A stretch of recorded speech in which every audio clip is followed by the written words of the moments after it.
चलिए जानते हैं आज की देश और दुनिया की सिलेक्टेड काम की और महत्वपूर्ण 50 बड़ी खबरों को सिर्फ 10 मिनट में।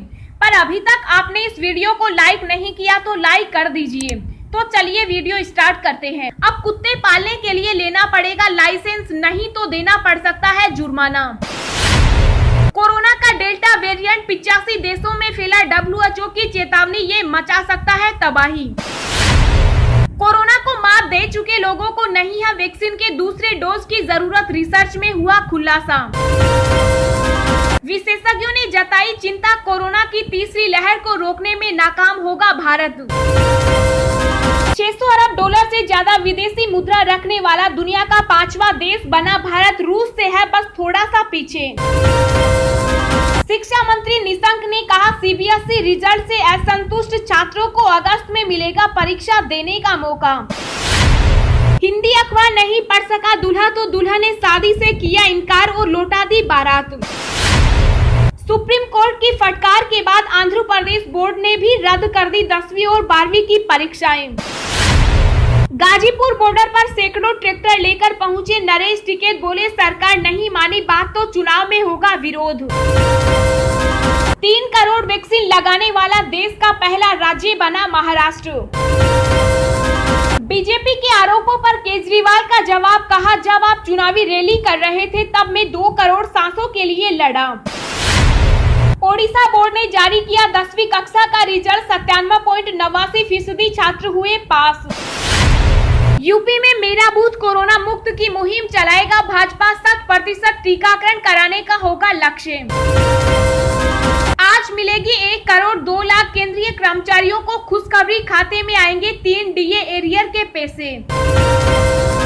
भारत में मिला कोरोना से ज्यादा खतरनाक निपा वायरस, जाने इसके 9 लक्षण और बचने के उपाय। अर्जेंटीना की हेल्थ मिनिस्ट्री ने एक अध्ययन के आधार पर दावा किया कि स्पुतनिक V सभी वैक्सीन में सबसे ज्यादा सुरक्षित है। केंद्र के फैसलों के चलते दूसरी लहर में ऑक्सीजन का उत्पादन बढ़ाने में मिली मदद, SC पैनल।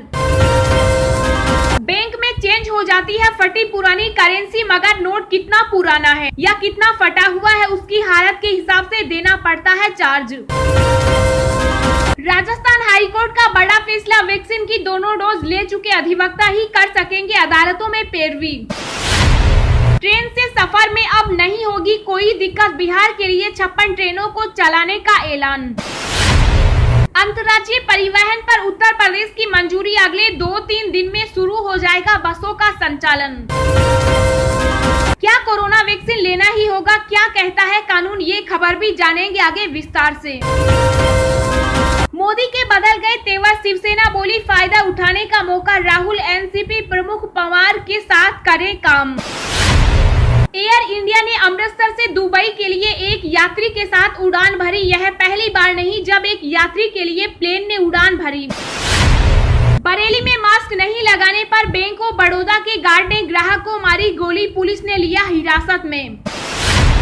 यूपी में स्कूल खोलने के लिए 27,000 पेरेंट्स से पूछी गई राय, करीब 18,000 ने स्कूल खोलने को लेकर अपनी सहमति दी। जी हाँ दोस्तों, और भी बहुत बड़ी काम की खबरें निकल कर आ रही हैं, इसलिए वीडियो को लास्ट तक जरूर देखना। तो चलिए अब जानते हैं जो महत्वपूर्ण खबरें हैं उनको विस्तार से। पर इससे पहले अभी तक आपने इस वीडियो को लाइक नहीं किया तो लाइक कर दीजिए। कोरोना का डेल्टा वेरिएंट 85 देशों में फैला, WHO की चेतावनी, ये मचा सकता है तबाही। जी हाँ, कोरोना की दूसरी लहर अब थोड़ी थम सी गई है, लेकिन खतरा अभी टला नहीं है। एक्सपर्ट्स बार बार तीसरी लहर की चेतावनी दे रहे हैं। इस बीच WHO ने कोरोना के डेल्टा वेरिएंट को लेकर पूरी दुनिया को आगाह किया है। WHO के मुताबिक डेल्टा वेरिएंट अब तक दुनिया के 85 देशों में फैल चुका है और ये ट्रेंड जारी रहा तो फिर कई और देशों में तबाही मच सकती है। बता दें कि कोरोना का ये वेरिएंट दूसरे के मुकाबले काफी तेजी से फैल रहा है। WHO की तरफ से जारी कोरोना के साप्ताहिक अपडेट में कहा गया है कि कोरोना का अल्फा वेरिएंट 170 देशों में फैल गया है। बीटा 119 देशों को परेशान कर रहा है, जबकि 71 देशों में गामा वेरिएंट मिले हैं। WHO के मुताबिक पिछले 2 हफ्ते हफ्ते के दौरान डेल्टा वेरिएंट 11 नए देशों में फैला है। विश्व स्वास्थ्य संगठन ने कहा कि अल्फा, बीटा और गामा डेल्टा की बारीकी से निगरानी की जा रही है। डेल्टा वेरिएंट अल्फा की तुलना में काफी अधिक तेजी से फैल रहा है और अगर मौजूदा ट्रेंड जारी रहा तो ये और कई देशों में बड़े पैमाने पर फैल सकता है। भारत में मिला कोरोना से ज्यादा खतरनाक निपा वायरस, जाने इसके लक्षण, बचने के उपाय। जी हाँ, महाराष्ट्र में निपा वायरस मिला है, जिसे कोरोना वायरस से भी खतरनाक वायरस माना जा रहा है। यह वायरस इसलिए भी खतरनाक है क्योंकि इसकी न तो अब तक कोई दवाई बनी है और न ही कोई वैक्सीन। कोरोना की तीसरी लहर से पहले मिले इस वायरस ने सबकी चिंता बढ़ा दी है। यह वायरस चमगादड़ से मिला है। रिपोर्ट्स के मुताबिक महाराष्ट्र के सतारा जिले के महाबलेश्वर की गुफाओं में निपा वायरस का पता चला है। वैज्ञानिकों ने इस वायरस को लेकर एक अलर्ट जारी किया है। इस खबर की पुष्टि होते ही स्थानीय लोग काफी परेशान हैं और उन्हें एक नए वायरस से खतरे की चिंता सता रही है। निपा वायरस अगर इंसानों में फैलता है तो जानलेवा हो सकता है। निपा वायरस का अभी तक कोई इलाज नहीं खोजा जा सका, इसलिए मृत्यु का जोखिम 65 से 100% तक है। निपा वायरस सीधे संपर्क से फैलता है, साथ ही संक्रमित व्यक्ति के साथ खाना शेयर करने से भी फैल सकता है। इससे संक्रमित व्यक्ति को सांस लेने में तकलीफ होती है, खांसी आती है, थकान और दर्द महसूस होता है। इसके अलावा दिमागी बुखार जैसे लक्षण दिखाई देते हैं। ज्यादा बुखार आने पर दिमाग सूज जाता है और इंसान की मौत हो जाती है।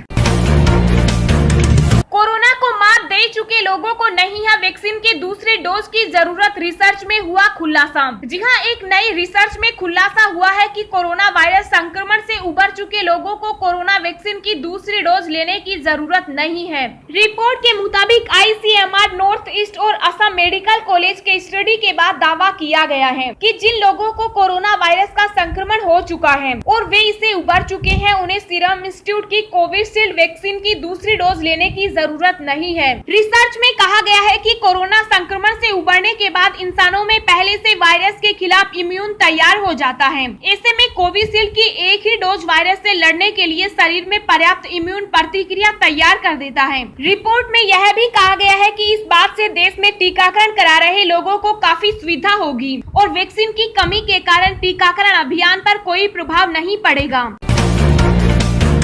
क्या कोरोना वैक्सीन लेना ही होगा? क्या कहता है कानून? जी हाँ, क्या कोरोना वायरस वैक्सीन सभी को लेना जरूरी है? अगर कोरोना वैक्सीन नहीं ली तो कानूनी रूप से कार्रवाई हो सकती है। कई लोगों के मन में यह सवाल है। ऐसे में इन सवालों का जवाब दिया है मेघालय हाई कोर्ट ने।